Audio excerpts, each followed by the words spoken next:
Hello friends, myself Yojna Pudale, Assistant Professor from Padma Bhushan Vasantrao Dada Patil Institute of Technology Budgaon.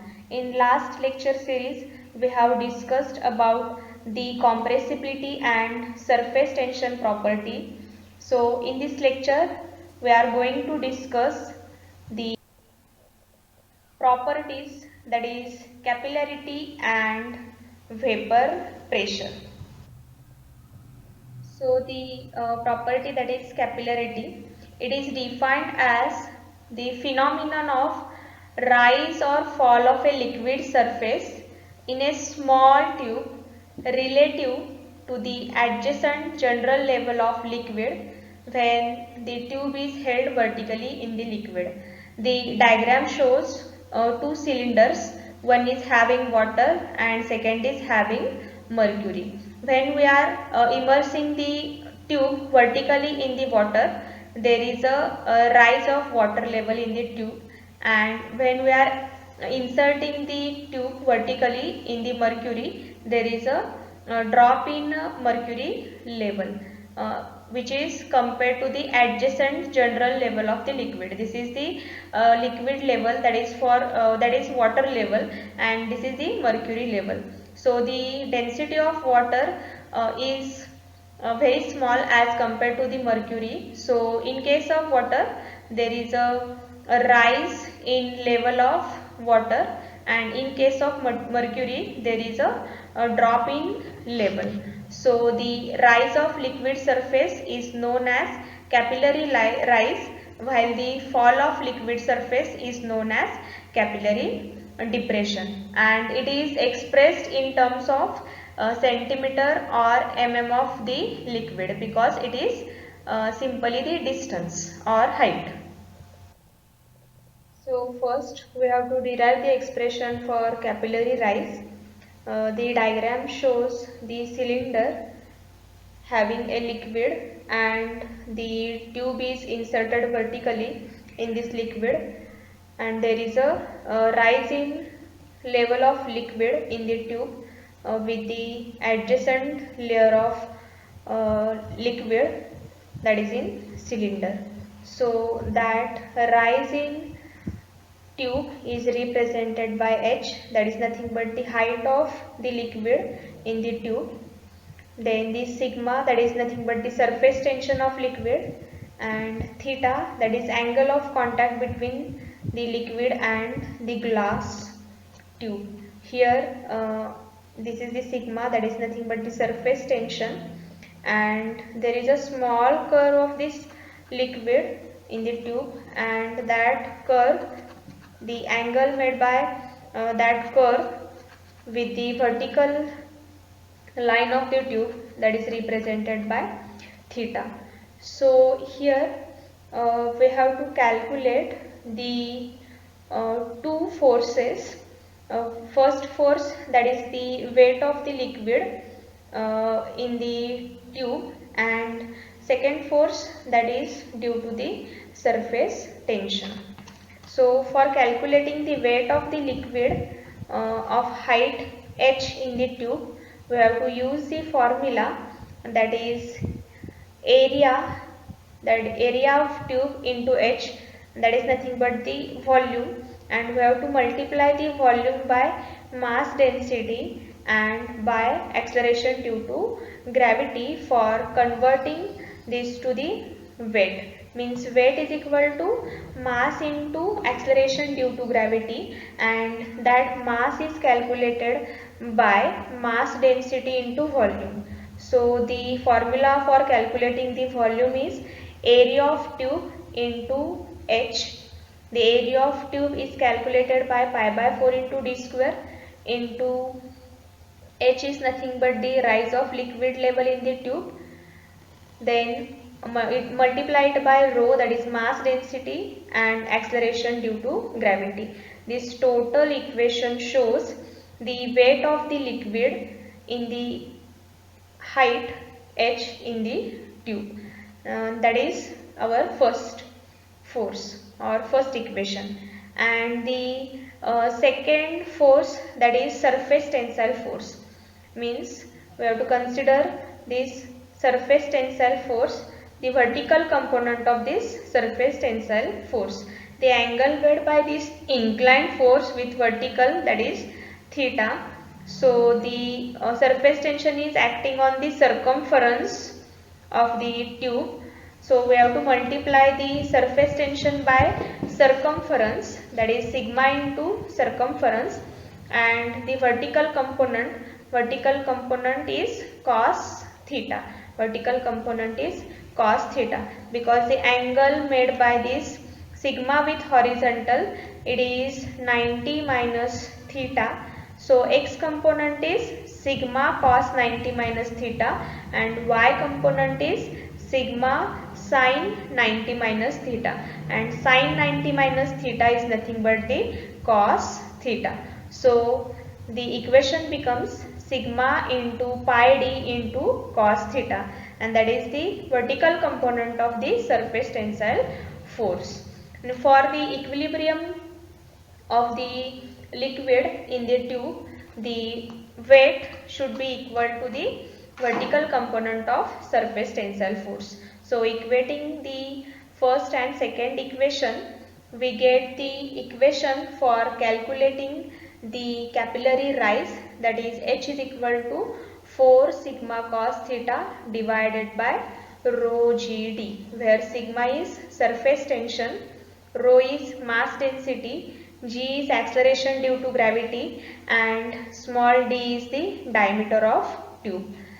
And here the value of theta, that is angle between water and glass tube, which is approximately equal to 0. So the equation becomes H is equal to 4 sigma divided by rho GD when the liquid is water.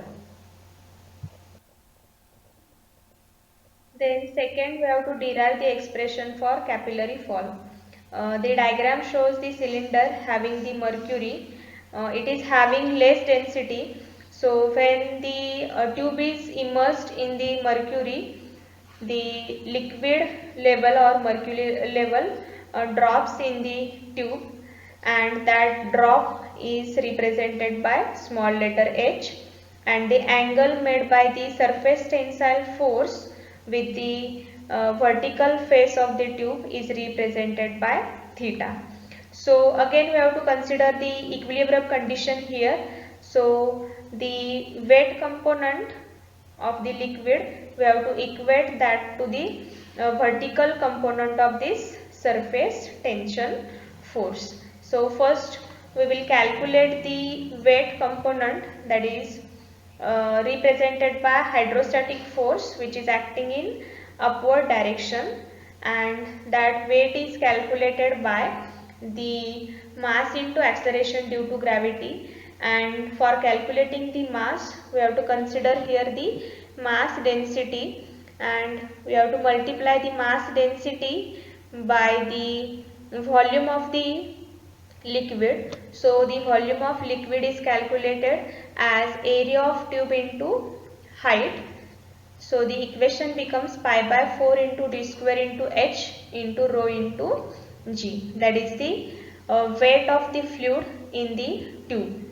Then second force, that is the vertical component of surface tensile force, and that surface tensile force is acting on the circumference of the tube. So you have to multiply the surface tension by circumference, that is sigma into pi d, and the vertical component of the surface tension, again it is cos of theta. So sigma into pi d into cos theta, that is the vertical component of surface tensile force. So for equilibrium, again we are equating these two equations, and we get the expression for capillary fall, that is 4 sigma cos theta upon rho GD, and the value of theta for mercury and glass tube is at 128 degree. So the expression for capillary rise as well as capillary fall is same, that is H is equal to 4 sigma cos theta divided by rho GD. Then the next property, that is the vapor pressure, As we know, when we are heating the liquid, it takes a form of the gas or gaseous state. So the change from liquid state to gas state is known as the vaporization, and the vaporization occurs because of continuous escaping of molecules through the free liquid surfaces when it is heated. So consider a liquid which is confined in a closed vessel.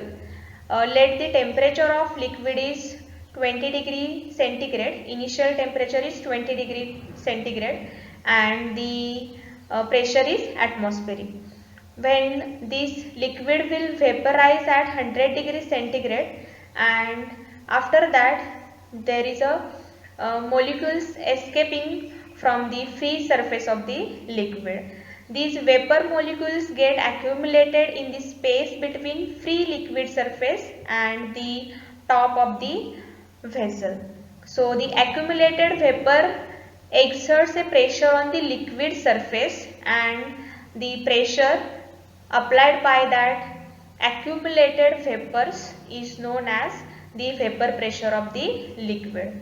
So with the rise in temperature, vapor pressure also increases, and the mercury has very low vapor pressure because it is having very high density. So therefore the mercury is generally used in the manometers, which is used for the calculating the pressure of the fluid. This is about the vapor pressure property. So this is about the properties of fluids. Then next point, that is the types of fluid. The diagram shows the velocity gradient versus shear stress curve. That velocity gradient is represented by du by dy.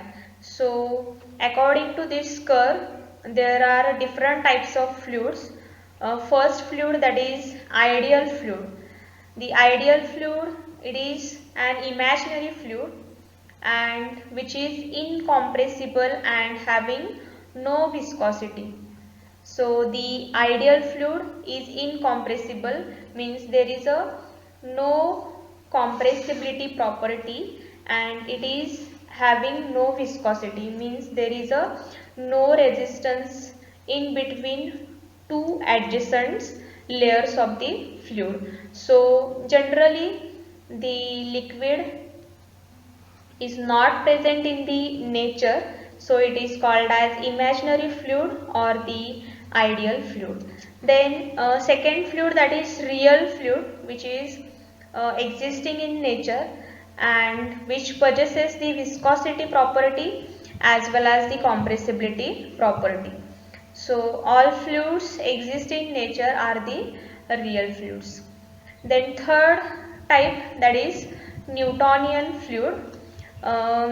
As we discussed earlier, the Newton's law of viscosity, and according to Newton's law of viscosity, the shear stress is directly proportional to the shear strain, and that is represented by du by dy. And the fluid which are real fluid which obeys the Newton's law of viscosity, these are called as Newtonian fluid. Or a real fluid in which shear stress is directly proportional to the rate of shear strain is known as Newtonian fluid. And these are the examples of the Newtonian fluid, that is air, water and kerosene. Then fourth type, that is non-Newtonian fluid. A real fluid in which shear stress is not directly proportional to the rate of shear strain, means non-Newtonian fluid does not obey the Newton's law of viscosity, hence it is called as non-Newtonian fluid. And last type of fluid, that is ideal plastic fluid.